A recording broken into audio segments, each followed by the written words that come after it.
호렙에서 이스라엘 자손과 세우신 언약 외에 여호와께서 모세에게 명령하여 모압 땅에서 그들과 세우신 언약의 말씀은 이러하니라. 모세가 온 이스라엘을 소집하고 그들에게 이르되, 여호와께서 애굽 땅에서 너희의 목전에 바로와 그의 모든 신하와 그의 온 땅에 행하신 모든 일을 너희가 보았나니 곧 그 큰 시험과 이적과 큰 기사를 내 눈으로 보았느니라. 그러나 깨닫는 마음과 보는 눈과 듣는 귀는 오늘까지 여호와께서 너희에게 주지 아니하셨느니라.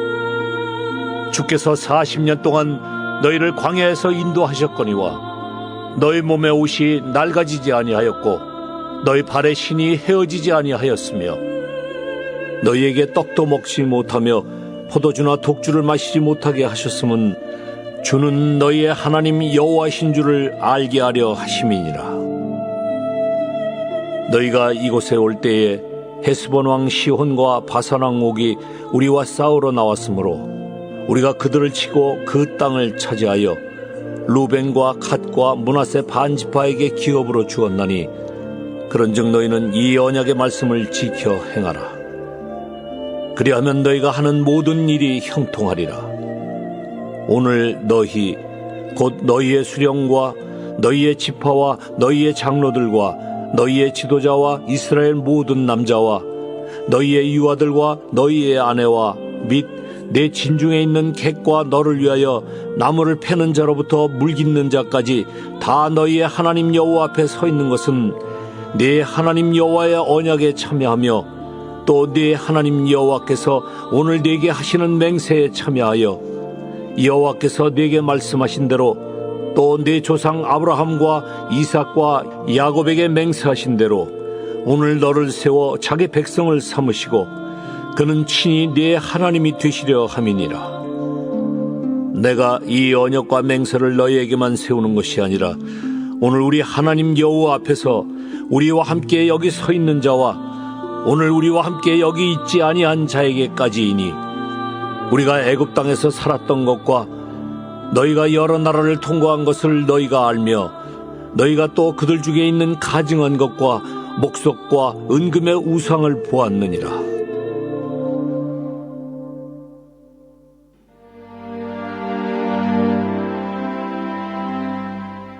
여호와여, 내가 주께 피하오니 내가 영원히 수치를 당하게 하지 마소서. 주의 의로 나를 건지시며 나를 풀어주시며 주의 길을 내게 기울이사 나를 구원하소서. 주는 내가 항상 피하여 숨을 바위가 되소서.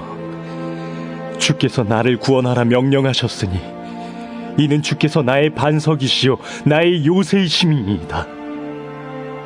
나의 하나님이여, 나를 악인의 손 곧 불의한 자와 흉악한 자의 장중에서 피하게 하소서. 주 여호와여, 주는 나의 소망이시오 내가 어릴 때부터 신뢰하니시라.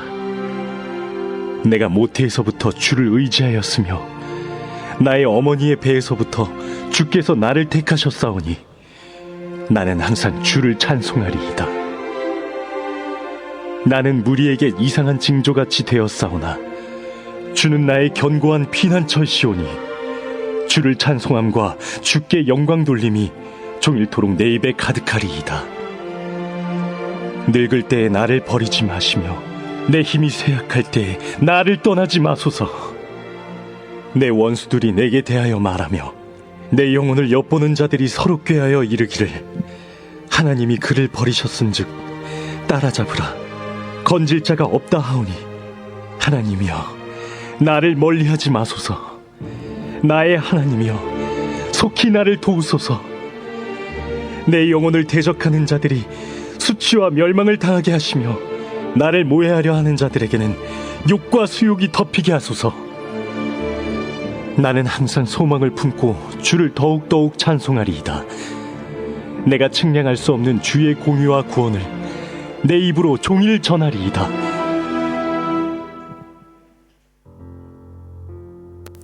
할렐루야. 예배 가운데 나오신 성도님들을 주님의 이름으로 환영합니다. 다 같이 자리에서 일어나셔서 찬양하며 예배 가운데 나가겠습니다.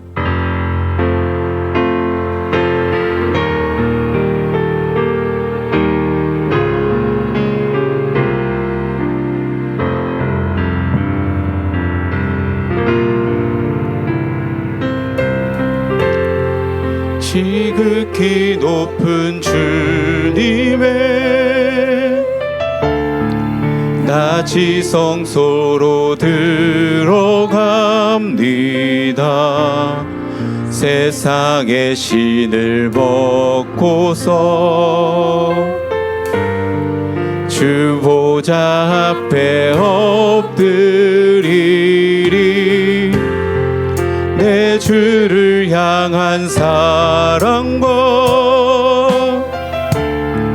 그 신뢰가 사그러져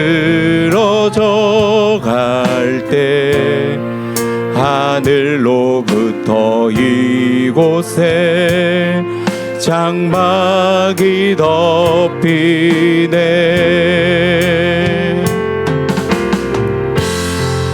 이곳을 덮으소서. 이곳을 비추소서.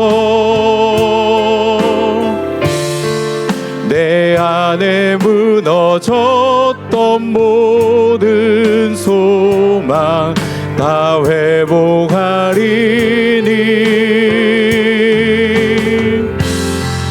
이곳을 지나소서. 이곳을 만지소서.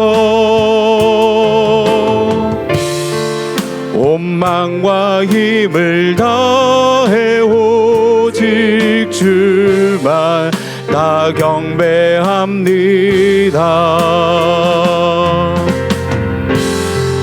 이곳을 덮으소서.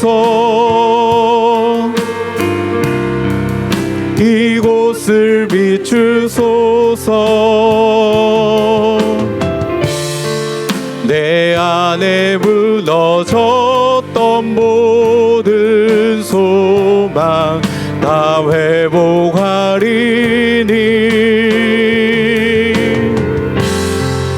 이곳을 지나소서. 이곳을 만지소서. 온망과 힘을 다해 오직 주만 다 경배합니다.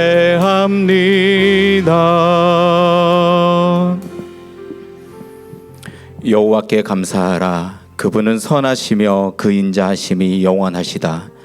지혜로 하늘을 지으신 분께 감사하라. 그 인자하심이 영원함이로다. 아멘.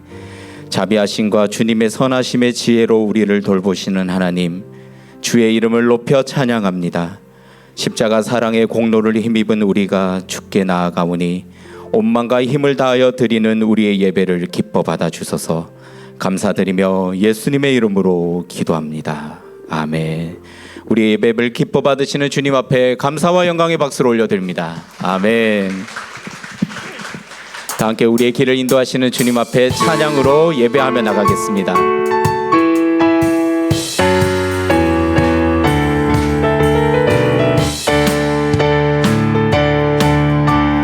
갈 길을 밝히 보이시니 주 앞에 빨리 나갑시다. 우리를 찾는 구주 예수 곧 오라 하시네. 갈 길을 밝히 보이시니 주 앞에 빨리 나갑시다. 우리를 찾는 구주 예수 곧 오라 하시네. 죄악 벗은 우리 영혼은 기뻐 뛰며 주를 보겠네. 하늘에 계신 주 예수를 영원히 섬기리. 우리를 오라 하시는 말 기쁘게 듣고 순종하세. 구주를 믿기 지체 말고 속속히 나가. 죄악 벗은 우리 영혼은 기뻐 뛰며 주를 보겠네. 하늘에 계신 주 예수를 영원히 섬기리. 오늘 여기 계시오니 다 와서 주의 말씀 듣세.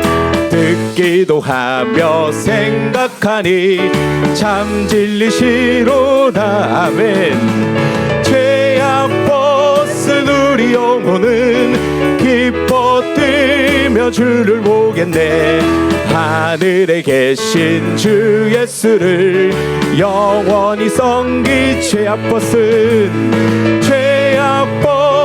우리 영혼은 기뻐 뛰며 주를 보겠네. 하늘에 계신 주 예수를 영원히 섬기리. 아름다우신 주 사랑하고 경배해. 멈출 수 없는 내. 다시 한번 고백합니다. 아름다우신 주 사랑하고 경배해. 멈출 수 없는 내 노래. 놀라운 주의 사랑 영원하시도다. 십자가 자비로 나타내셨네. 누구도 그 무엇도 깨닫지 못하리. 아름답고 영화로우신 주.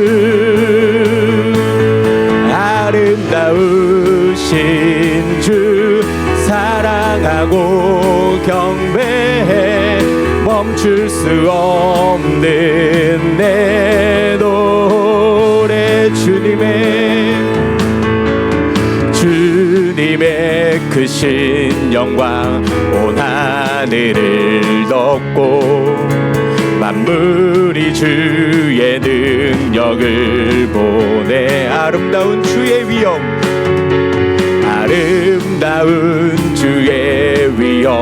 내 영혼 깨었어. 노래하네 놀라우신 주. 함께 고백합니다. 아름다우신 주 사랑하고 경배해. 멈출 수 없는 내 노. 아름다우신 주 사랑하고 경배해. 멈출 수 없는 내 노래. 아멘. 아름다우신 주님의 이름을 높여드립니다. 아멘. 자리에 앉으셔서 계속 찬양하겠습니다.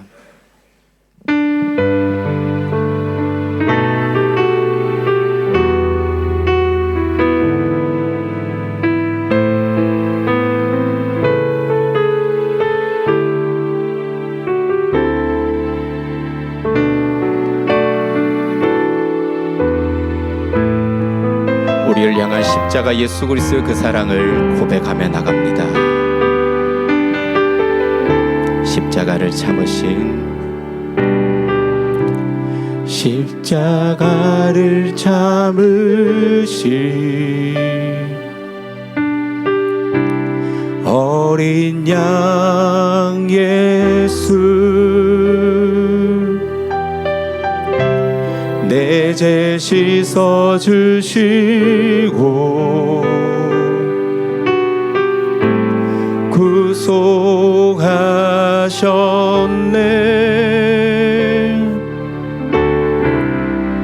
어둠을 물리치신 세상의 빛 예수 영광의 빛 비추사 자유케 하시네.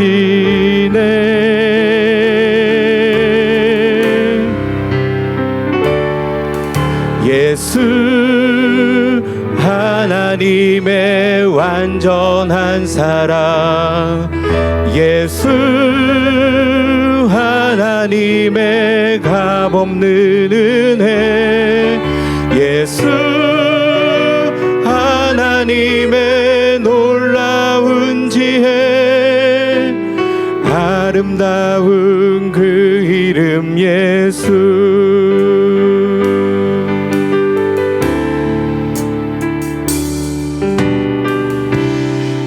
십자가를 참으신 어린 양 예수 내 죄 씻어 주시고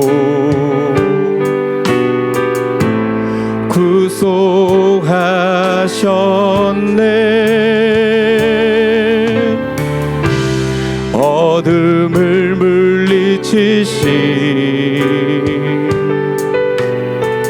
세상의 빛 예수 영광의 빛 비추사 자유케 하시네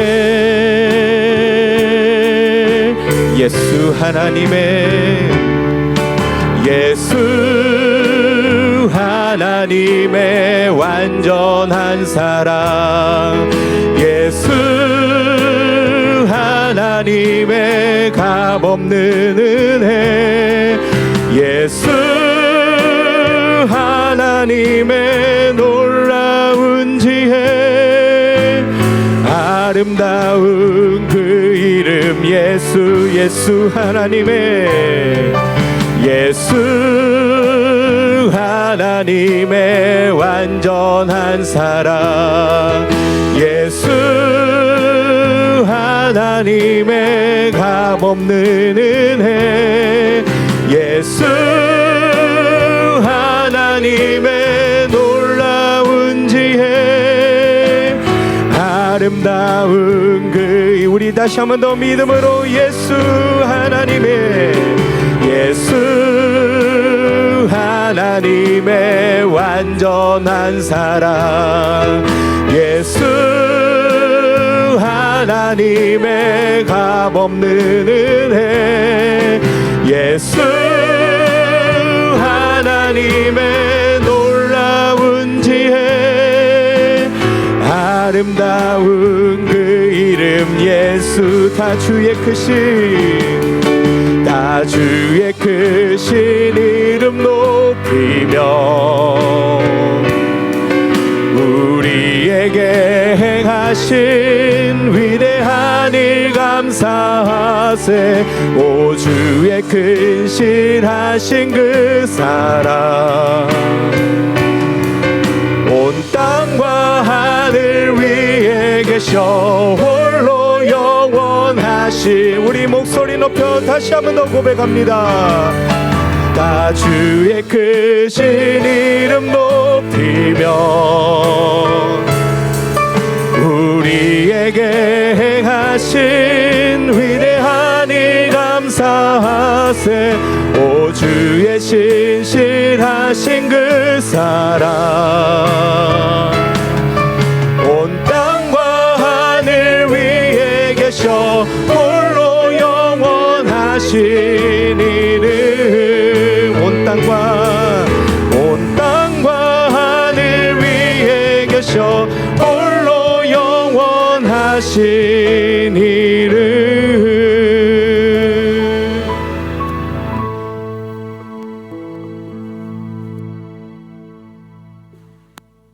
복된 주일 아침 성도들이 모여 우리 하나님께 예배를 올려드립니다. 오늘 예배 자리로 인도하신 우리의 하나님께 감사와 영광을 올려드립니다. 때로 어려운 조건과 환경이 우리를 가로막고 게으름과 나태함으로 유혹하나 매일매일 당당히 이겨내며 예배자의 삶을 이어가는 우리 모든 그리스도인이 되게 하여 주옵소서. 하나님이 세상을 이처럼 사랑하사 독생자를 주셨으니 이는 그를 믿는 자마다 멸망하지 않고 영생을 얻게 하려 하심이라. 창조의 주인이신 하나님께서 미천한 인간의 죄를 용서하시고 죽기까지 사랑을 확증하셨습니다. 이 진리의 말씀이 세상 모든 이의 신앙 고백이 되기를 소망하며 복음으로 빚진 자 된 그리스도인들이 예수님 다시 오실 그때를 항상 고대하며 땅끝까지 복음의 증인으로 성실하게 살아가게 하옵소서.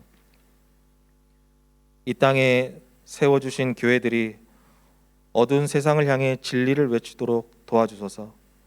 착함으로 의로움으로 어두운 세상의 빛과 소망이 되게 하옵소서.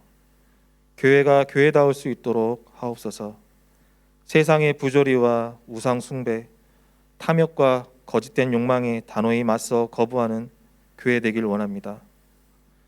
복음과 이웃 사랑을 망각한 교회, 사치와 체면, 명예와 높은 지위를 쫓고 세상의 권력과 부에 빠진 교회를 고쳐주시고 바로 세워주옵소서. 비록 저희 각자는 미미하나 교회가 교회다움으로 그리스도인이 그리스도인 다음으로 세상의 본이 되고 양심이 되어 하나님을 영화롭게 하며 각자가 머무는 처소에서 하나님의 나라와 의를 구하며 작은 예수의 삶을 살게 하옵소서. 지금 세계는 전쟁과 죽음의 공포로 고통받는 우리의 이웃들이 있습니다. 하루속히 평화가 찾아오게 하옵소서. 그 땅을 불쌍히 여기시고 위로하시고 치유와 회복을 주옵소서. 리더자의 폭압과 우매함으로 자유를 빼앗기고 절망에 빠진 우리의 이웃, 질병과 지독한 가난으로 고통받는 이웃, 사이비의 거짓된 선동으로 분별함을 상실한 이웃들, 그리고 이를 바라볼 수밖에 없어 괴로워하는 가족들, 이 모두에게 하나님의 간섭하심과 돌보심을 구합니다. 우리의 자녀들을 위해 기도합니다. 너는 마음을 다하고 뜻을 다하고 힘을 다하여 내 하나님 여호와를 사랑하라. 우리의 자녀들이 믿음 흔들리지 않고 지혜로우며 열방을 향해 담대하게 나가게 하옵소서. 다윗과 같은, 다니엘과 같은, 요셉과 같은 믿음의 선인들처럼 평생 하나님을 마음에 두고 즐거워하는 우리의 자녀들 되게 하옵소서. 한 생명을 천하보다 귀하게 여기는 마음과 주님 주신 사명으로 복음을 들고 지금도 이곳저곳 누비는 선교사님과 그 가족들에게 하나님의 함께하심과 역사하심 있기를 기도합니다. 불가능해 보이는 상황 속에서도 억압과 제약과 방해 속에서도 하나님은 그 모든 상황과 형편을 넘어 일하심을 우리가 믿습니다. 오늘도 우리의 마음밭에 뿌려질 말씀을 통해 깨달음과 감사로 받게 하시고 우리의 삶 속에서 열매로 나타나게 하옵소서. 이 모든 기도 우리 주 예수 그리스도의 이름으로 기도드립니다.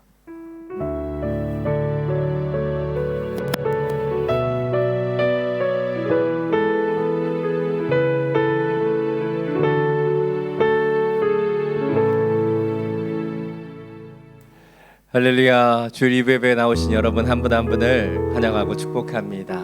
이 시간 예배함을 통해서 주님 주시는 기쁨과 은혜 가운데로 더 깊이 나아가게 되기를 간절히 축원합니다. 우리 옆에 있는 분 바라보시면서 이렇게 인사하기 원합니다. 당신은 세상의 소금과 빛입니다. 당신은 세상의 소금과 빛입니다. 이 땅 가운데 세상의 소금과 빛으로 오신 한 분 한 분을 함께 축복하며 찬양하며 나가기를 원합니다.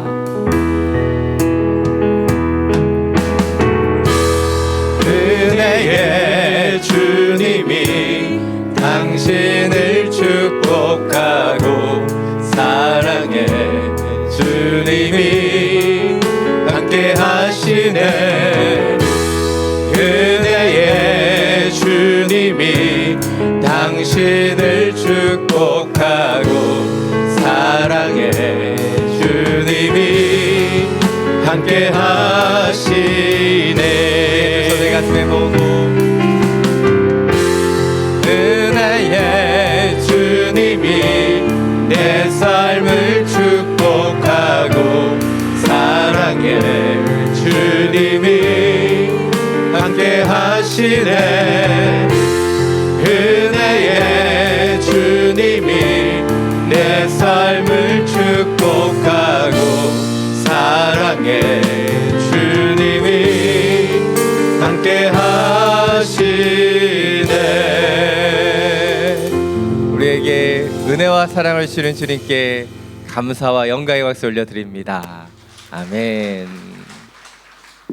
늘 주님이시는 이 찬양과 이 말씀과 같이 늘 사랑하고 축복하는 우리 모두가 되기를 간절히 축원합니다. 몇 가지 교회 소식 전해드리겠습니다. 코로나19가 계속해서 확장되고 있습니다. 그러나 이런 어려움 속에서도 우리가 계속해서 주님을 예배하게 되기를 원합니다. 특별히 이미 코로나를 겪으시고 이겨내신 분들은 좀 더 편안한 마음으로 예배를 참석하실 수 있을 듯 합니다. 저도 아시는 것처럼 제가 한국에 잠깐 방문했다가 한국에서 코로나에 확진돼서 들어오는 과정에 많은 어려움들이 있었는데요. 그럼에도 불구하고 하나님 주시는 큰 기쁨은 이제 좀 마음이 더 편해졌다는 것입니다. 슈퍼바이러스를 가진 자. 그래서 우리가 이 코로나 시대에 많은 어려움들이 있지만 이 어려움들을 또 예배함으로 주님 앞에 이겨낼 수 있는 우리 모두가 되기를 원합니다. 차세대 예배가 4월 3일 주일부터 현장 예배로 전환됩니다. 이것을 위해서 함께 중보해 주시고 기도해 주시면 감사하겠습니다. 원래 3월 6일 날 오픈하려고 준비하다가 오미크론이 확산되면서 제가 한 달 미뤘는데요. 이번에는 무사하게 또 기쁘고 아름답게 우리 차세대 예배가 회복될 수 있도록 함께 기도해 주시면 감사하겠습니다. 상반기 1대1 양육자반 진행됩니다. 다음 주일부터 시작되는데요. 여러분 꼭 기억해 주시고 아직 양육자반에 참여하시지 못한 분들은 꼭 참여하셔서 주님 원하시는 마음과 은혜가 우리 가운데 더해지게 되기를 원합니다. 온라인으로 예배드리실 분 가운데 헌금하기를 원하시는 분들 계좌 참고하셔서 주님 앞에 또한 아름다운 예물을 올려드릴 수 있게 되기를 원합니다. 이 시간은 선교 기도 제목을 가지고 함께 기도하기를 원합니다. 오늘은 동나이에 있는 푸턴교회와 또 호치민 오늘께서 10년간 섬기셨던 박아실의 김마리 선교사님을 위해서 함께 기도하며 나아가기를 원합니다. 코로나 시대를 겪으면서 예배에 많은 어려움들이 있습니다. 그러나 이 코로나가 더욱더 하나님을 예배하는 것을 기뻐하는 하나님의 도구가 되기를 원합니다. 온라인 시대에 더 이상 많은 성도들이 예배의 자리로 나오는 것을 원하지 않는 연약함들이 있지만 주님, 진정으로 주님을 기뻐하며 예배하는 하나님의 교회가 되게 하여 주옵소서. 새롭게 세워진 지교회 가운데 담당할 목사님이 세워지게 하여 주시고 하나님의 말씀과 은혜가 넘치는 하나님의 교회 되게 하여 주옵소서. 또 레반에서 사역하시는 우리 박아실의 김마리 선교사님 언어 연수 가운데 있습니다. 하나님 그 땅의 언어들을 사랑하고 배우며 영혼들을 품는 하나님의 목자 되게 하여 주시고 귀한 가족들이 그곳에 적응하며 기쁨과 은혜로 예배하며 선교하는 행복한 선교사로 살아가게 하여 주옵소서. 특별히 난민 사역들을 감당합니다. 영혼을 섬기며 영혼을 사랑하며 그들을 위해 기도하는 하나님의 축복의 통로 되게 하여 주옵소서. 함께 중보하며 기도하며 나아가겠습니다. 사랑이 많으신 주님, 하나님의 교회가 되길 원하고 하나님의 영혼들이 하나님의 그 은혜들을 통해 더욱더 회복과 능력을 나타내게 되기를 원합니다. 우리 푸턴교회를 통해 주님 하나님을 예배하는 자들이 더욱더 주님을 사랑하며 주님을 경외하는 그 역사가 있기를 원합니다. 세워진 지교회와 그리고 영혼들의 마음 가운데 하나님을 찾고 찾으며 만나는 그 은혜들이 더해지게 주님 역사하여 주옵소서. 주님 하나님의 교회가 하나님의 그 역사들을 만들어낼 수 있도록 역사해 주시고 아프고 병든 자들 연약한 자들을 위로하는 하나님의 교회 되게 하여 주옵소서. 우리 방아실의 김마리 선교사님 하나님의 능력과 은혜 가운데 주님 이 교회를 섬기며 주님 영혼들을 섬깁니다. 주님 난민 캠프의 영혼들을 온전히 섬길 수 있도록 그 땅의 언어들을 배우며 그 땅의 영혼들을 사랑하며 그들과 함께 살아갈 수 있는 하나님의 행복한 선교사로 기름 부으시며 역사하여 주옵소서. 전심으로 살아가기를 원합니다. 전심으로 살아낼 수 있게 되기를 원합니다. 주님 은혜와 능력을 더하여 주시사 그 영혼들을 품으며 그 영혼들을 사랑하며 주님 귀한 새 자녀가 주님의 나라와 영광을 위하여 나아갈 수 있도록 역사하여 주옵소서. 사랑이 많으신 주님, 우리 부턴교회와 바가실의 김마리 선교사님을 위하여 함께 중보하며 기도합니다. 하나님의 교회가 온전한 하나님의 교회가 될 수 있도록 주를 기뻐하며 예배하는 믿음의 성도들이 드러나는 당신의 교회 될 수 있도록 역사하여 주시고, 세워진 이 교회에 그 영혼들을 섬길 수 있는 귀한 목회자들을 보내어 주시며 더 건강하고 아름다운 하나님의 교회로 성장할 수 있도록 역사하여 주옵소서. 우리 레바논 땅을 섬기는 화가실의 김마리 선교사님, 그 언어를 배우며 문화를 배우며 영혼들을 섬깁니다. 주님, 그 시간들을 사용해 주시사 언어의 진보가 있으며 사랑의 진보가 있으며 주님, 그 땅에 온전히 정착할 수 있는 은혜를 더하여 주옵소서. 새 자녀 진정으로 작은 선교사로, 행복한 선교사로 부모의 그 사명과 비전들을 이어갈 수 있는 은혜들을 더하여 주시고, 그 땅의 영혼들을 아름답게 섬길 수 있도록 주여 기름 부으시며 역사하여 주시옵소서. 우리 주 예수 그리스도의 이름으로 기도드립니다. 아멘. 예, 우리 박수환 목사님 가정 위해서 같이 기도했는데, 혹시 기도 편지를 받기를 원하시는 분들은 나가시면서 우리 김인숙 팀장님께 문의해 주시면 되겠고요. 또 아직 그 자석, 냉장고에 붙이고 기도하는 자석 못 받으신 분이 있으시면 우리 안내팀에 문의해 주시면 감사하겠습니다. 이제 하나님의 말씀을 함께 나누기를 원합니다. 오늘 하나님께서 우리 가운데 주신 말씀 야고보서 3장 13절부터 18절까지의 말씀입니다. 오늘 하나님께서 우리 가운데 주신 말씀 야고보서 3장 13절부터 18절 말씀입니다. 제가 가진 성경 신약 296페이지입니다. 이 말씀을 저희 여러분 각자의 성경을 통해서 교독으로 함께 봉독하겠습니다. 여러분 가운데 지혜롭고 분별력 있는 사람이 누구입니까? 선한 행실을 통해 지혜에서 나오는 온유함으로 자기의 행위를 보이십시오. 그러나 여러분의 마음에 지독한 시기심과 야심이 있다면 자랑하거나 진리를 대적해 거짓말하지 마십시오. 이 지혜는 하늘에서 오는 게 아니라 세상적이고 정욕적이며 마귀적입니다. 시심과 야심이 있는 곳에 혼란과 온갖 악한 행위가 있습니다. 그러나 하늘에서 오는 지혜는 무엇보다도 성결하고 또한 화평하며 관용하고 양순하며 긍휼과 선한 열매가 가득하며 편견과 위선이 없습니다. 함께 읽겠습니다. 의의 열매는 화평하게 하는 사람들이 화평의 씨를 뿌려 거두는 것입니다. 아멘. 말씀을 듣기 전에 우리의 손을 가슴에 얹고 믿음으로 선포하기를 원합니다. 말씀이 나를 변화시킵니다. 말씀이 나를 변화시킵니다. 아멘. 이 믿음의 선포와 같이 오늘 주시는 하나님의 말씀이 우리의 영혼과 중심을 변화시키는 능력의 말씀이 되기를 간절히 축원합니다. 오늘 말씀을 준비하면서 한 가지 영상을 준비했습니다. 여러분의 집중력을 실험하도록 하겠습니다. 영상을 볼 텐데요. 흰 옷 입은 여성들이 몇 번 공을 주고받는지 집중해서 세워주시면 감사하겠습니다. The monkey business illusion. Count how many times the players wearing white 하버드에서 pass the 실험한 ball. 거예요, 여러분. 굉장히 중요한 실험입니다.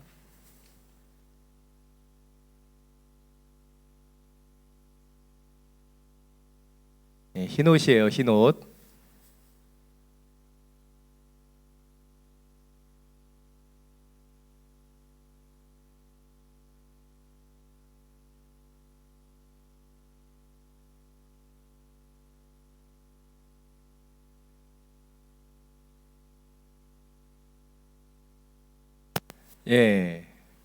몇 번 공을 튀겼죠? 확신이 없는 분들이 있어요. 노안이 와서 그렇다. 다 이해하도록 하겠습니다. 16번이에요. 근데 여러분, 이 숫자보다 더 중요한 것, 혹시 이 공을 주고받는데 지나가는 고릴라를 보셨습니까? 고릴라를 보신 분들 한번 손 들어볼까요? 집중력이 부족한 분들이에요. 16번을 정확히 세고 그 흰옷 입은 분들만 집중했던 분은요, 고릴라를 보지 못했습니다. 고릴라가 나왔다고 의심하는 분들이 계시기 때문에 중간부터 다시 보도록 하겠습니다. 언제 고릴라가 나왔는지. 예. 고릴라가 그냥 잠깐 쓱 지나간 게 아니에요. 고릴라가 거의 5초 이상 가운데서 가슴도 한번 치고 갔어요, 여러분. 그런데도 우리가 보지 못했습니다. 왜 우리가 이 고릴라를 보지 못한 걸까요? 그것은요, 우리가 찾는 것이 고릴라가 아니었기 때문이에요. 이 실험은요, 투명 고릴라 실험이라고 불려집니다. 왜일까요? 우리가 고릴라를 보지 못하는 그 우리의 시선을 보여주는 실험이기 때문이에요. 제가 이 실험을 보여드린 이유는 무엇일까요? 우리의 시야에 대해서 이야기하기를 원하기 때문이에요.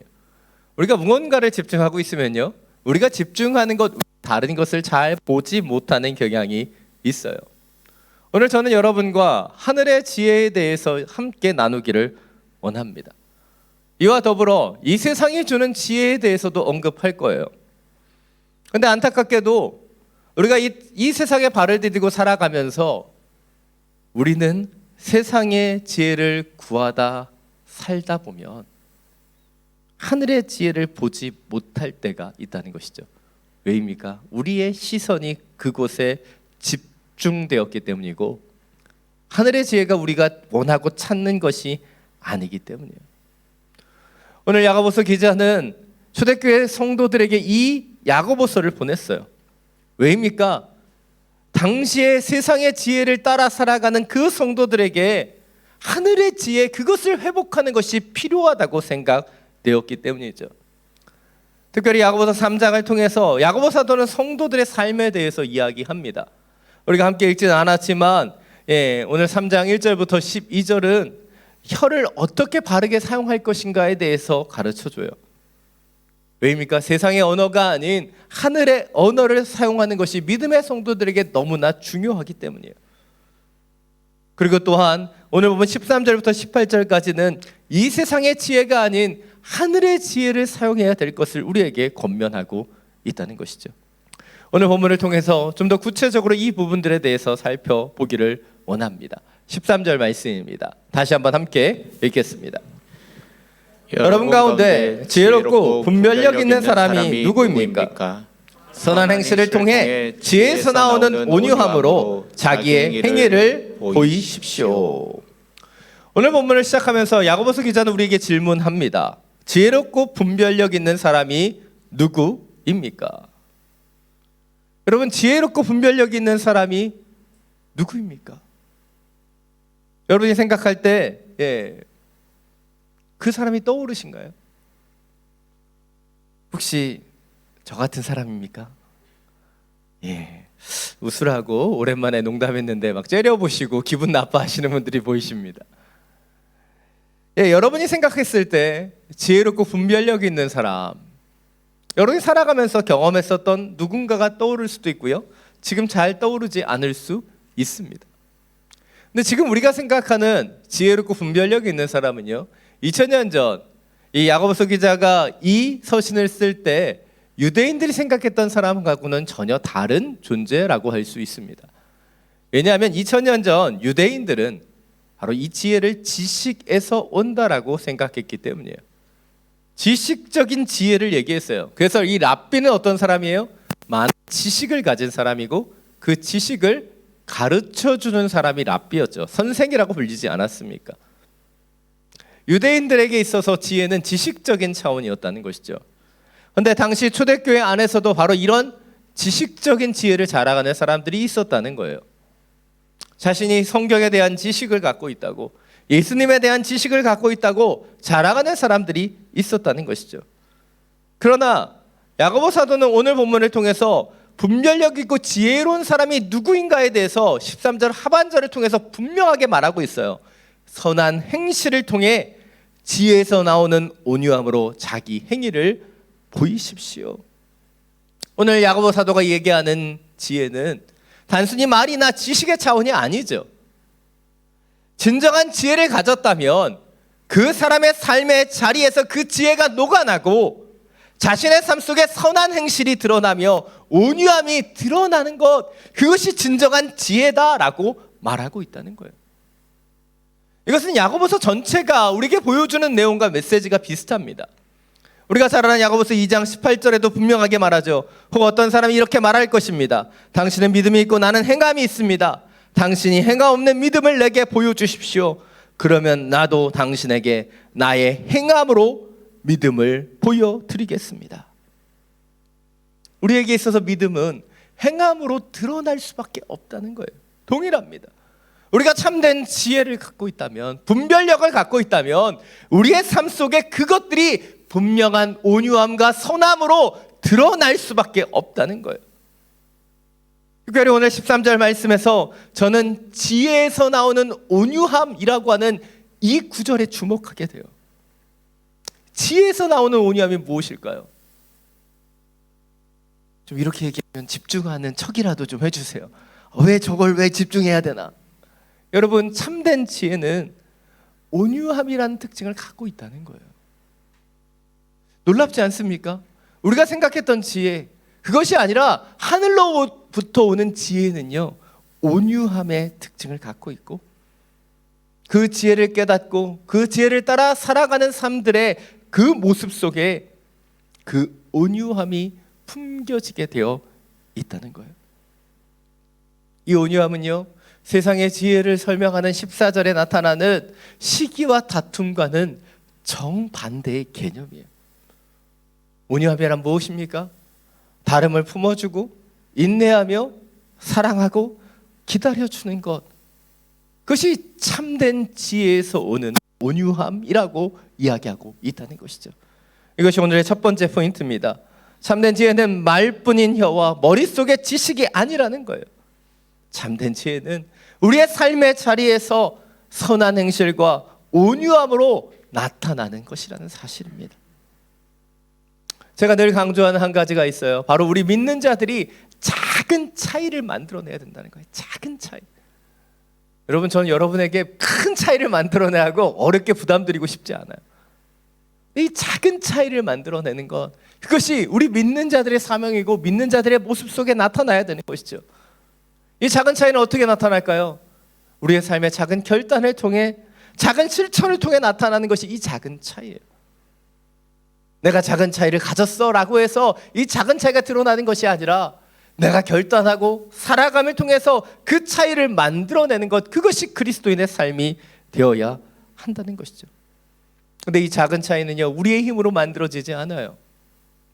바로 우리 안에 예수 그리스도, 그분의 능력과 그분의 힘과 그분의 권세가 우리 가운데 있을 때 우리는 그 작은 차이를 겨우겨우 만들어갈 수 있는 하나님의 사람이라는 것이죠. 아시는 분들은 아시겠지만 제가 2주를 계획하고 한국에 갔다가 일주를 격리하고 일주일 다니는 동안에 확진자와 접촉해서 코로나에 감염됐어요. 그러면서 모든 일정이 꼬여버렸습니다. 2주면 갔다 올 거라고 생각했는데 그게 거의 한 달이 되어서야 집에 돌아올 수 있었습니다. 근데 한 달 동안에 저희 아이들이 너무 보고 싶고 아내가 너무 보고 싶더라고요. 지난 수요일에 집에 돌아와서 모처럼 친절한 아빠가 되어서 우리 아이들에게 굉장히 상냥하게 대해 주었어요. 수요일 밤에는 선물도 다 줬고요. 목요일에는 애들이 먹고 싶었던 거 다 사주고 원하는 거 다 해줬어요. 그런데 금요일부터 벌써 달라지더라고요.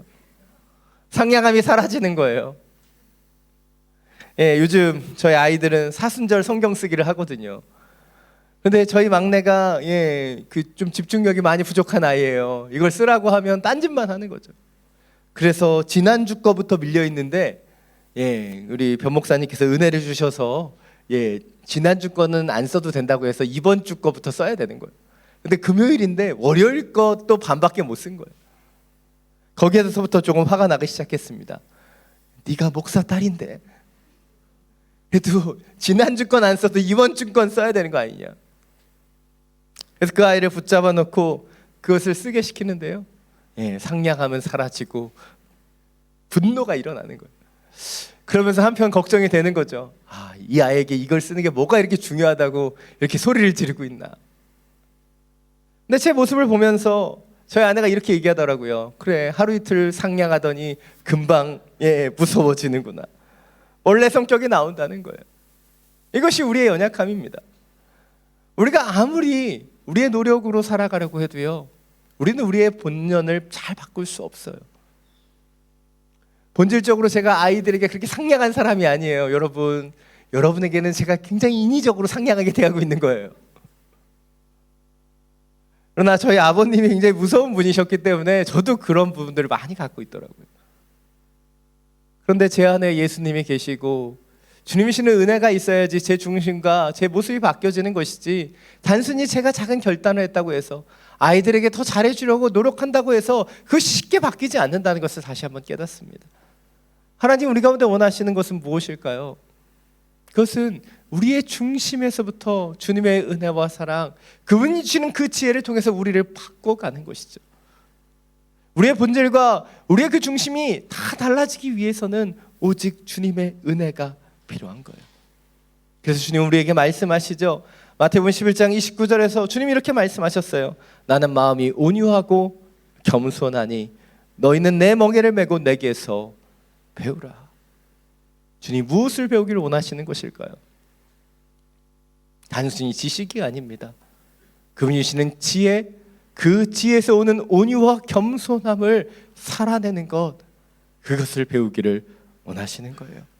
사랑하는 여러분, 우리의 삶 속에 이 참된 지혜를 배울 수 있게 되기를 원합니다. 지혜에서 오는 그 온유함과 그 겸손함을 살아낼 수 있는 저와 여러분이 되시기를 간절히 축원합니다. 오늘은 14절부터 16절 말씀입니다. 다시 한번 함께 읽겠습니다. 지독한 시기심과 야심이 있다면 자랑하거나 진리를 대적해 거짓말하지 마십시오. 이 지혜는 하늘에서 오는 게 아니라 세상적이고 정욕적이며 마귀적입니다. 시기와 야심이 있는 곳에 혼란과 온갖 악한 행위가 있습니다. 아멘. 앞서서 참된 지혜가 삶의 자리에서 선한 행실과 온유함으로 드러난다면 세상의 지혜는 어떠합니까? 세상에서 오는 지혜이며 우리를 정욕적이고 탐욕적이고 마귀적으로 인도하는 것이 세상의 지혜라고 말하고 있어요. 이 지혜는 진리를 대적하고 거짓을 조장하며 시기심과 야심을 만들어내고 혼란과 온갖 악한 행위를 조장한다 말하고 있다는 거예요. 그렇습니다. 세상으로부터 오는 지혜, 이 땅의 지혜에는 선함이 없어요. 시기와 경쟁과 혼란과 악함을 만들어내는 것이 이 땅의 지혜라는 것이죠. 왜입니까? 이 세상의 지혜의 목적이 바로 탐욕과 자신의 목적을 성취하기 원하는 사람의 악함에서 오는 거짓된 지혜이기 때문이죠. 사실 오늘 본문을 묵상하면서 굉장히 가슴이 아팠던 것은 바로 야고보서 기자가 이 편지를 초대교회 성도들에게 보내면서 이 세상의 지혜에 대해서 설명하고 있다는 이 부분이었어요. 그 이유는 무엇입니까? 교회 안에 이 세상의 지식, 이 세상의 지혜를 사용하는 사람들이 가득 차 있었다는 거예요. 2000년 전에 그 초대교회 가운데서도 탐욕적이고 정욕적이며 이 마귀적인 지혜를 사용하는 사람들이 있었다는 것이죠. 그뿐입니까? 지금 이 자리에서 예배하고 있는 우리 가운데도요, 지금 세상의 지혜가 들어와 있지는 않느냐는 것입니다. 산 여러분, 오늘 말씀을 통해서 우리의 삶을 들여다보기를 원합니다. 과연 우리가 세상의 지혜를 가지고 살아가는가, 아니면 하늘의 지혜를 가지고 살아가고 있는가? 이것은 분명히 우리의 삶 속에 드러나는 것이기 때문에요, 한 번만 들여다보면 우리는 그것을 점검할 수 있어요. 우리가 살아가는 삶의 자리에서 어떤 일이 일어나고 있고 우리가 어떤 모습으로 살아가는지를 들여다보면 우리가 어떤 지혜를 사용하는지 분명히 알 수 있습니다. 다시 한번 이 두 지혜를 비교해서 설명해 드리면, 참된 지혜는 선함과 온유함으로 영혼을 품는 지혜예요. 근데 반대로 세상의 지혜는 어떠합니까? 자신의 중심적인 지혜. 하나님이시는 그 하늘의 지혜를 사용하면 믿음의 공동체를 세우고 이웃을 섬기게 되는 것이 하늘의 지혜라면, 거짓된 지혜, 이 세상의 지혜는 자기를 위해서 타인을 배반하고 속이는 것이 이 세상의 지혜라고 말하고 있다는 것이죠. 이것이 오늘 두 번째 포인트입니다. 세상의 지혜는 자기 자신의 탐욕과 욕망을 위한 지혜라는 사실이에요. 그래서 그 지혜를 통해, 그 지혜를 가지고 살아가면 혼란이 조장되고 악행들이 나타나는 것, 그것이 세상의 지혜라는 것이죠. 산 여러분, 야고보 사도가 2000년 전 초대교회 성도들에게 세상의 악한 지혜를 경고했던 이유가 무엇일까요? 그것은 세상의 지혜를 따라 살아가면 바로 믿음의 공동체가 파괴되기 때문이에요. 세상의 악한 지혜를 따라 살아가게 되면 거짓과 온갖 그 악행과 혼란이 이 공동체를 깨워놓기 때문이에요. 요즘 우리는 우크라이나의 전쟁을 바라보고 있습니다. 이 전쟁이 왜 반발했는가? 여러 학자들이 이유를 쏟아놓고 있습니다. 전쟁이 발발되기 이전부터 한번 생각해 보기를 원합니다. 러시아가 전쟁을 벌이려고 군대를 우크라이나 그 국경으로 옮겼을 때 서방 세계들은 강경한 그 경제 제재 조치를 발표했어요. 그리고 전쟁이 벌어지기 단 진짜 2, 3일 전이었던 것 같아요. 한국의 한 경제학자가 확신에 차서 예상했습니다. 러시아는 결코 전쟁을 벌이지 않을 것이다. 너무 지나치게 확신해서 놀랐어요.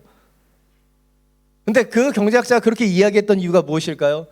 이 강력한 경제 제재 때문에 러시아가 전쟁을 벌이면 러시아 경제는 반드시 파탄이 날 것이 불보듯 뻔했기 때문이에요. 근데 우리가 아는 것처럼 이 경제학자의 예상은 완전히 깨졌고 전쟁은 발발했습니다. 여러분, 분명히 경제가 붕괴되고 있어요. 러시아 국민들은 고통 가운데 있습니다. 우크라이나뿐만 아니라 러시아도 지금 망해가고 있어요. 그럼에도 불구하고 왜 전쟁이 발발했을까요? 그것은 경제 제재로 고통받는 것은 러시아 국민이지 푸틴이 아니기 때문이에요. 그런데 경제학자는 누구만 봤어요? 러시아 국민의 관점으로, 나라의 관점으로 해석했기 때문에 그 예상은 전혀 맞지 않았던 거예요. 그런데 우리는 이 푸틴이라는 사람이 왜 전쟁을 벌였는지 많은 학자들이 이유를 쏟아놓지만 다 알지 못해요. 왜? 경제적인 이익이 많지도 않은 것 같고 영토를 차지하는 것이 얼마나 그렇게 대단한 일인가? 우리는 그것에 대해서 물음표를 던집니다. 그런데 최근에 한 기사를 통해 이 전쟁의 이유를 프랑스 학자 자크 아탈리가 이런 견해를 통해 설명하는 것을 보았어요. 그는 이렇게 얘기하더라고요. 독재 국가는 민주주의를 견디지 못한다. 독재 국가는요, 민주주의를 견디지 못한다는 거예요. 사실 이 말은 이렇게 들으면 잘 이해되는 구절이 아니에요. 근데 이렇게 설명하더라고요. 독재자인 푸틴이 러시아에서 힘을 쓰고 영향력을 나타내면 우리는 충분할 거라고 생각해요. 근데 왜 옆나라인 우크라이나까지 괴롭히고 전쟁을 벌이는 것일까? 그것은요, 우크라이나가 서방에 붙고 그들이 나토에 가입하고 그들이 민주주의를 선택하는 것을 견디지 못하는 거예요. 특별히 우크라이나는 러시아와 민족적인 공통점도 많고 많은 역사를 공유하고 있고 또 비슷한 백그라운드를 갖고 있는데 그들이 민주주의를 선택하고 변화하려고 하자 이 푸틴은 그들을 망치고 싶어서 전쟁을 벌였다는 거예요. 저는 이 자크 아탈리의 견해에 대해서 많은 공감을 합니다. 왜냐하면 오늘 본문에서 얘기하는 세상의 지혜가 바로 그 모습이기 때문이에요. 세상의 악한 지혜는요, 자신만 망가지지 않아요. 남이 잘 되는 것을 보지 못해요. 세상의 온갖 혼란과 악함을 만들어내는 것이 세상의 지혜이기 때문이에요. 오늘 본문을 보는데 이 설명이 딱 떠올랐던 이유는 이 푸틴이 살아가는 그 모습이 세상의 지혜이기 때문이에요. 남이 잘 되는 것, 남이 온전히 살아가는 것, 그것을 보지 못하고 망치고 싶은 마음, 그것이 이 세상의 지혜예요. 왜 푸틴이 이 우크라이나를 공격하고 그들을 괴롭히는가? 이 세상의 지혜를 사용하는 악한 그 뿌리의 모습을 우리는 보게 된다는 것이죠.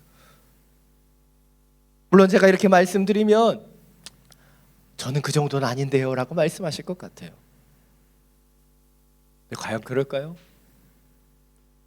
한국의 유명한 속담 가운데 사돈이 땅을 사면 배가 아프다는 말이 있어요. 사촌이 땅을 사면 배가 아프다라고도 얘기하죠. 왜 이런 속담이 나옵니까? 우리의 중심 가운데 남이 잘 되는 것에 대한 질투와 시기가 있다는 거예요. 그러나 이런 모습은 무엇이에요? 하늘로부터 오는 지혜가 아닌 세상의 지혜라는 것이죠. 우리가 진정으로 하늘의 지혜를 갖고 있으면 사돈이 땅을 사고 사촌이 잘 되면 축복할 수 있어야 돼요. 옆 교회가 부흥하고 열심히 선교하면 우리는 축복할 수 있어야 됩니다. 왜냐하면 그들은 적이 아니라 바로 믿음의 공동체이기 때문이에요. 우리가 믿음의 공동체를 이루고 함께 살아가다 보면 별별 사람을 다 만나게 됩니다. 상처가 많아서 힘든 사람도 보게 되고, 불평하고 투덜거리는 사람도 보게 되고, 비판적인 사람들도 보게 되죠. 물론 우리가 그런 모든 사람들을 다 품을 수는 없을지도 몰라요. 그러나 하나님께서 그런 사람들을 우리에게 만나게 하셨다면, 그렇다면 그것은 주님께서 우리가 축복의 통로로 이 하늘의 지혜를 가지고 온유함으로 그들을 품으라고 하는 하나님의 뜻은 아닐까요? 저도 힘든 게 싫고요, 어려운 게 어렵습니다. 그러나 이 어려움 속에서도 제가 유일하게 기도하는 한 가지는 바로 하나님의 공동체를, 주님이시는 그 하늘의 지혜를 통해, 온유함을 통해 함께 이루어가기를 포기하지 않기를 원한다는 사실이에요. 자녀 여러분, 하늘의 지혜는요, 영혼을 품게 하고 공동체를 세웁니다. 그러나 세상의 지혜는요, 자기를 세워가는 거예요. 온갖 악행과 술수를 통해 자기의 평화를 이루기 위해 남들을 부서뜨리는 것이 이 세상의 지혜라는 사실을 기억하기를 원합니다. 우리를 부르신 하나님의 공동체를 섬기며 그들과 함께 온유함으로 만들어가는 하나님의 사람들이 되시기를 간절히 축원합니다. 오늘 마지막으로 17절 18절 말씀입니다. 함께 읽겠습니다. 그러나 하늘에서 오는 지혜는 무엇보다도 성결하고 또한 합평하며 관용하고 양순하며 긍휼과 선한 열매가 가득하며 편견과 윗선이 없습니다. 의의 열매는 화평하게 하는 사람들이 화평의 씨를 뿌려 거두는 것입니다. 아멘. 오늘 보면 17절 18절은 세상의 지혜가 아닌 하늘의 지혜를 추구하며 살아가야 되는 이유에 대해서 설명해 주고 있습니다. 바로 하늘로부터 오는 참된 지혜는 우리를 성결하고 화평하고 관용하고 양순하고 긍휼과 선한 열매가 나타나게 하며 그 지혜에는 편견과 위선이 없기 때문이에요. 그래서 이 구절을 성령의 9가지 열매와 유사하게 참된 지혜의 8가지의 특징이라고 우리는 설명하기도 합니다. 우리가 참된 하늘의 지혜를 가지고 살아가야 되는 이유, 바로 이 8가지가 우리의 삶 속에 나타나기 때문이죠. 이것이 오늘 마지막 세 번째 포인트입니다. 우리는 하늘에서 오는 지혜를 배움을 통해 날마다 화평의 씨를 뿌려가야 한다는 것이에요. 우리가 세상의 지혜가 아닌 하늘의 지혜를 사용해야 되는 이유, 그것은 그 지혜를 배우고 그 지혜를 따라 이 땅 가운데 화평의 씨앗을 뿌리는 것이 우리의 사명이기 때문이죠. 제가 한 달 만에 요치민에 돌아와서 약 5주 만에 설교를 하게 되는데요. 이 자리가 얼마나 귀하고 또 여러분과 함께 예배 드리는 이 자리가 얼마나 아름다운 것인지를 다시 한번 깨닫습니다. 아, 있어야 될 자리에 있어야 되는 것이구나. 다시 한번 깨닫게 된다는 것이죠. 지난 한 달 동안 한국에서 예, 잘 놀았어요. 근데 마음이 하나도 편하지가 않은 거예요. 한 주는 격리해야 되니까 어쩔 수 없이 집에 머물러 있었고, 다른 한 주는 만나야 되는 분들과 또 처리해야 되는 일들 때문에 바쁘게 다니는데, 예, 그 시간들 속에서도 계속해서 제 자리는 어디예요? 여기예요. 이곳에 와서 여러분과 함께 살아가는 것이 주님이 저에게 주신 사명이고, 제가 이곳에 화평의 씨앗을 뿌리는 것이 주님께서 저에게 주신 명령이기 때문이에요. 그 자리를 찾아가는 것이 우리의 모습이어야 한다는 것이죠. 이 코로나 시대에 사람들은 점점점 예배하는 것을 두려워합니다. 바이러스의 두려움으로 인해, 모이는 것에 대한 어려움으로 인해 우리가 주님의 말씀을 듣고 예배하는 그 자리들을 잃어버릴 때가 너무나 많이 있다는 것이죠. 그럼에도 불구하고 우리가 함께 모이고 함께 예배하며 함께 찬양하고 주의 말씀과 기도로 나아가야 되는 이유는 무엇일까요? 그것은 우리가 주님이신 이 말씀을 통해서만 하늘의 참된 지혜를 채워갈 수 있기 때문이에요. 서론에 말씀드린 것처럼 우리는 세상에 발을 디디고 세상을 살아가면서 그것에 집중하다 보면요, 우리는 하늘의 지혜를 보지 못하는 거예요. 그런데 우리가 먼지가 쌓여있는 성경책을 털고 이 주일을 준비하고 다시 예배 자리에 나오면요, 다시 한번 이 세상의 지혜만을 바라봤던 우리의 그 시선과 초점이 하늘의 그 말씀으로 옮겨지는 것이고, 그 말씀을 우리의 가슴 속에 다시 한번 품는 것, 그것이 이 예배의 시간이기 때문이에요. 우리는 세상을 살아가면서 자꾸자꾸 남들처럼 살려고 합니다. 남들도 잘못하니까, 남들도 질투하고 시기하니까, 남들도 이기적으로 살아가니까 나도 그렇게 살아도 상관없다라고 하는 생각이 조금씩 들어올 때가 있다는 것이죠. 이런 현상을 밴드웨건 효과라고 불러요. 대중의 유행과 현상에 동조하려고 하는 편승 효과라는 거예요. 우리는 이 세상에 발을 디디고 살아가면서 자꾸자꾸 이 밴드웨건 효과, 대중들과 사람들의 모습을 따라 나도 그래도 되는 것처럼 생각되는 그런 연약함 가운데 빠지게 된다는 거예요. 보복에 대한 한 연구 결과를 보니까 보복 운전은 분노의 전염성이다라고 정의한 것을 보았어요. 자신 안에 일어난 그 분노를 하지 못하고 타인에게 그 분노를 쏟아놓는 것이 보복 운전이에요. 저렇게 해? 나한테 저렇게 했어? 그러니까 나도 동일한 분노를 다른 사람들에게 나타내기 위해서 보복 운전한다는 것이죠.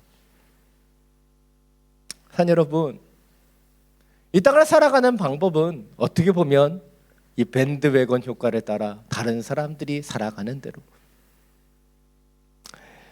이 분노의 전염성을 가는 보복 운전과 같이 남들이 나에게 그랬다면 나도 그 분노를 나타내는 것이 이 세상의 방식일지도 모릅니다.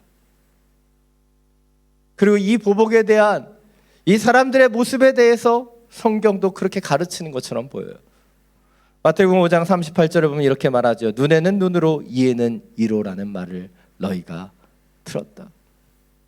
모세가 가르쳐준 율법에 따라 동해 보복법이라고 불려지는 구절이에요. 누군가 나의 눈을 상하게 했다면 눈을 상하게 만들고, 누군가 나의 이를 부러지게 했다면 동일하게 상대방의 이를 부러뜨리는 것, 이것이 동해 보복법이라고 불려지죠.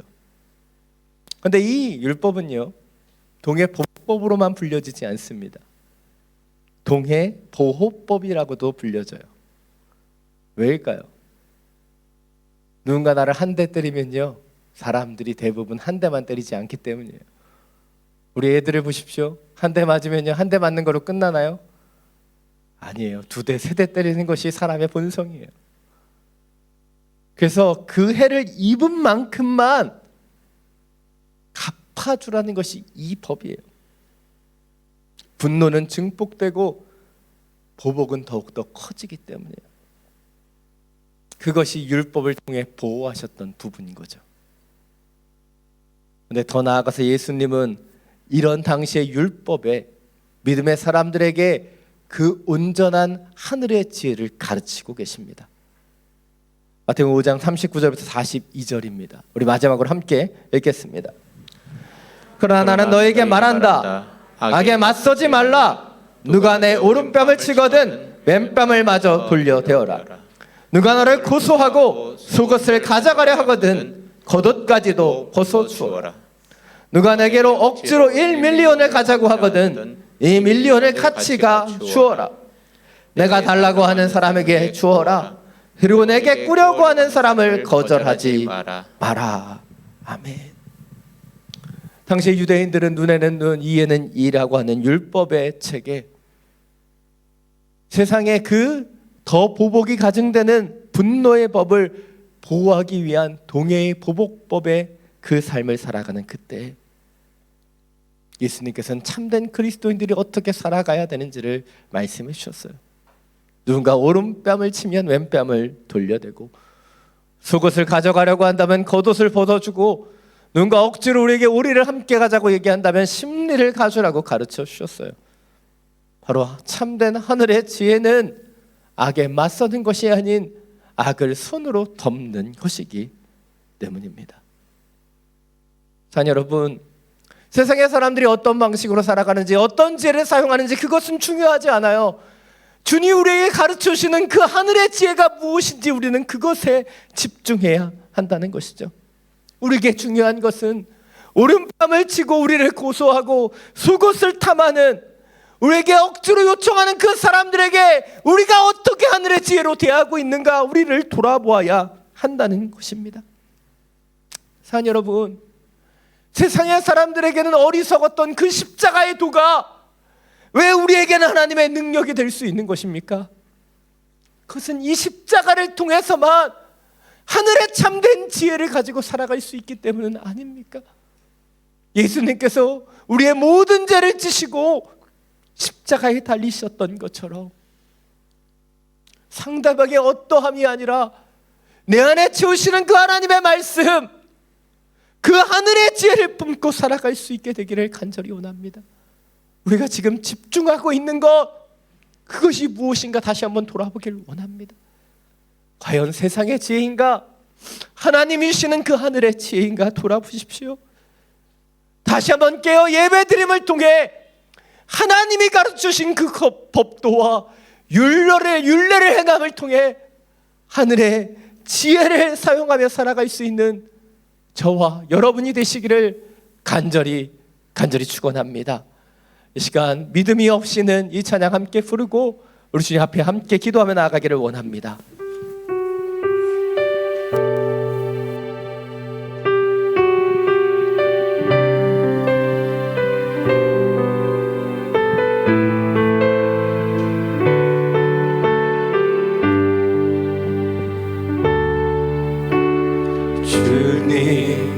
제 마음이 너무 둔해서 주님을 볼 수 없습니다. 이 땅에 속하여 이 땅만 보다가 주님 손을 놓쳤습니다. 나는 나그네로 왔는데 왜 주저앉게 되었나. 나는 청지기인데 언제부터 내 삶의 주인이 되어버렸나.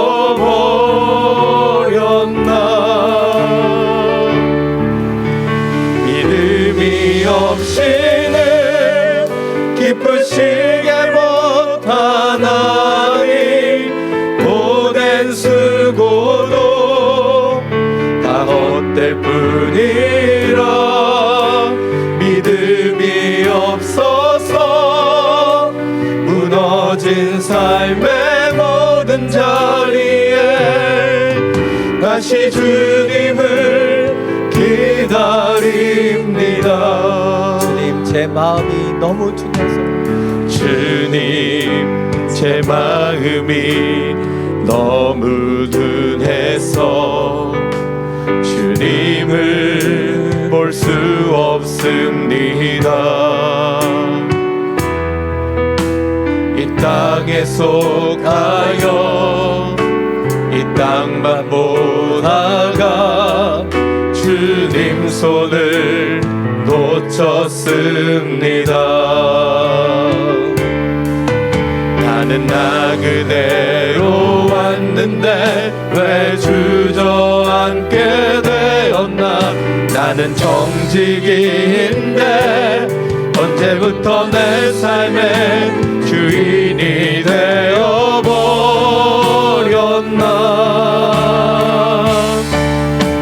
믿음이 없이는 기쁘시게 못하나니 주를 찾는 자 반드시 만나리. 믿음이 없어서 무너진 삶의 모든 자리에 다시 주님을 기다립니다. 믿음이 없이는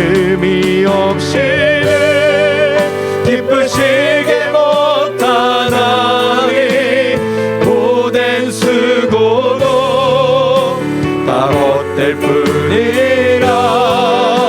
믿음이 없어서 무너진 삶의 모든 자리에 다시 주님을 기다립니다.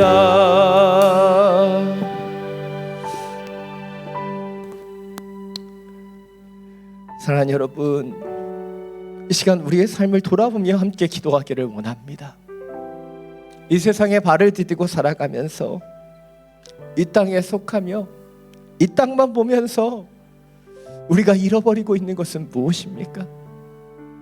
작은 차이를 만들어내는 그리스도인으로 살아가야 되는데 이 세상만 보다가 주저앉고 넘어졌던 그 연약함은 무엇입니까? 주님, 우리에게 가르쳐주신 그 하늘의 지혜를 다시 한번 배우게 하여 주옵소서. 그 참된 지혜의 온유함으로 살아갈 수 있는 주의 영혼들이 되기를 원합니다. 세상의 사람들과 같이 분노를 토해내고 보복하며 살아가는 인생이 아니라 온유함으로 덮어주고 인내하며 주님 원하시는 작은 차이를 만들어내는 그리스도인이 되기를 원합니다. 주님께서 그 십자가의 도를 우리에게 알려주셨으니 다시 한번 십자가의 능력으로 살아갈 수 있는 우리가 되게 하여 주옵소서. 하늘의 지혜를 우리 가운데 더하여 주시옵소서. 주님의 이름 한번 부르고 함께 기도하며 나아갑니다. 주여,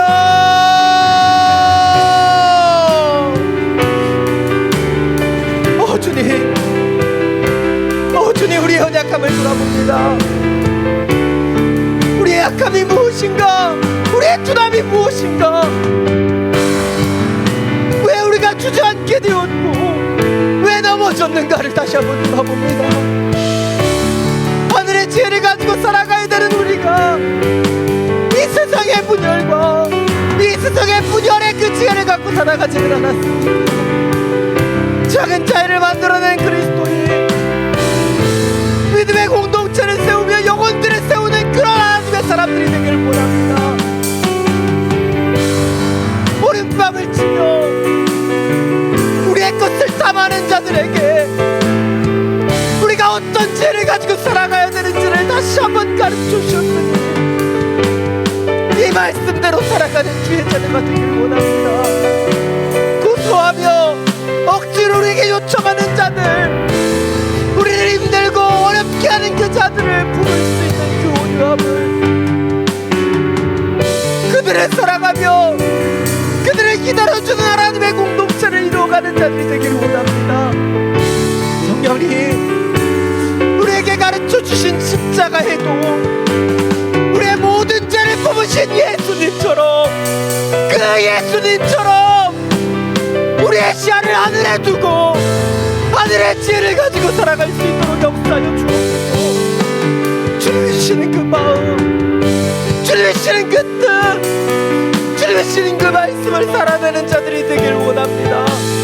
헛된 우리가 말뿐인 생각함이 아니라 주님 원하시는 참된 믿음으로 하나님의 공동체를 세우며 영혼들을 세우는 주의 자녀들이 하여 주옵소서.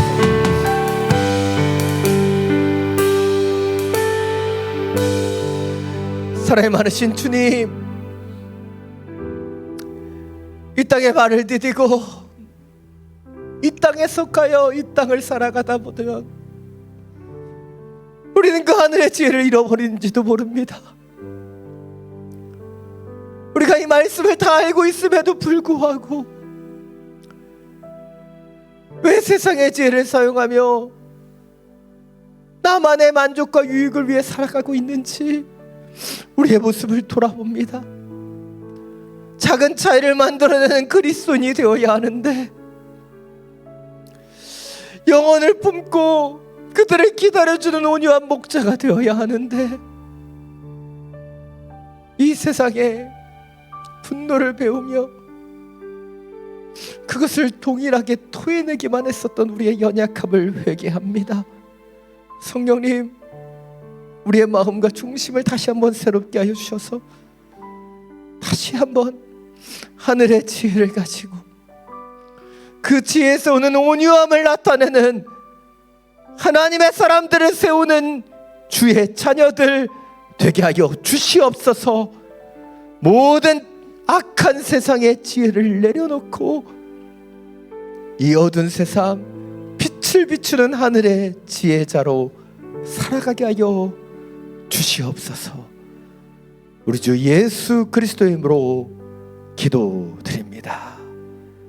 아멘. 모두 자리에서 일어나서 봉헌 찬양 드리며 나가겠습니다.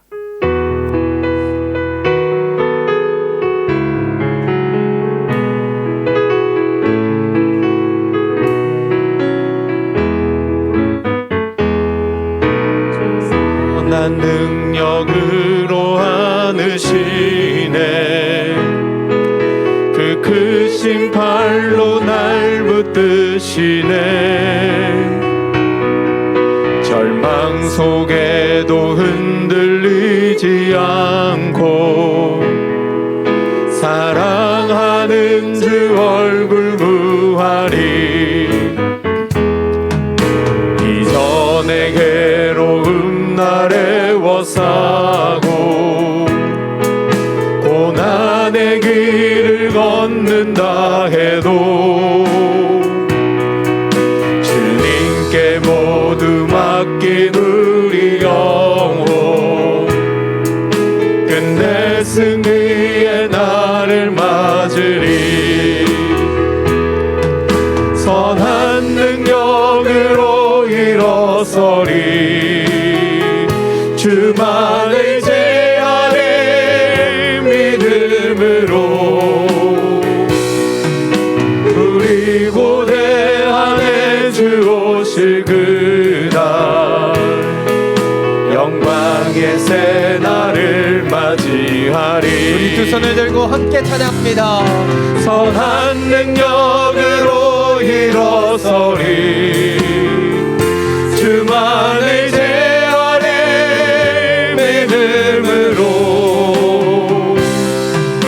우리 고대 안에 주 오실 그날 영광의 새 날을 맞이하리 영광의 새 날 맞이하리 영광의 새 날을 맞이하리 영광의 새 날을 맞이하리.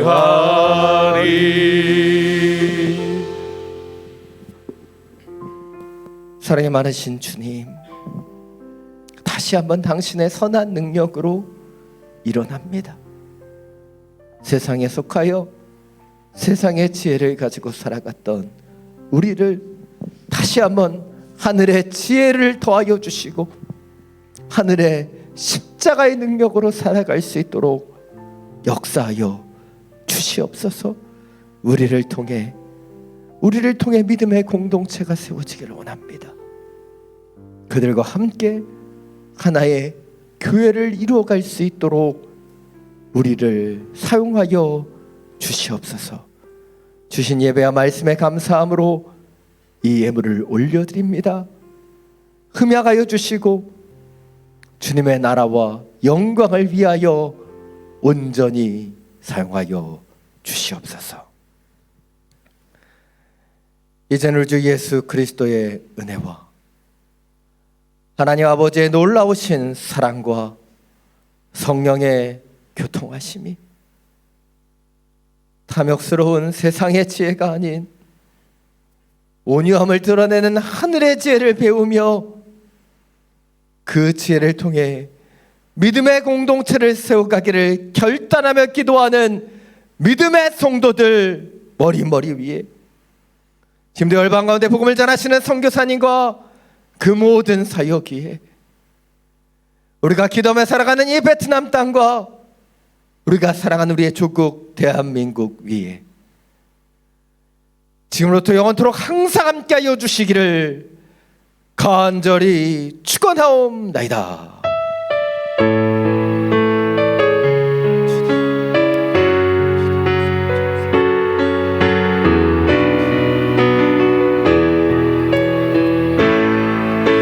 살아계신 주님을 찬양하며 나갑니다. 살아계신 주 나의 참된 소망 걱정 근심 전혀 없네. 사랑해 주네 갈 길 인도하니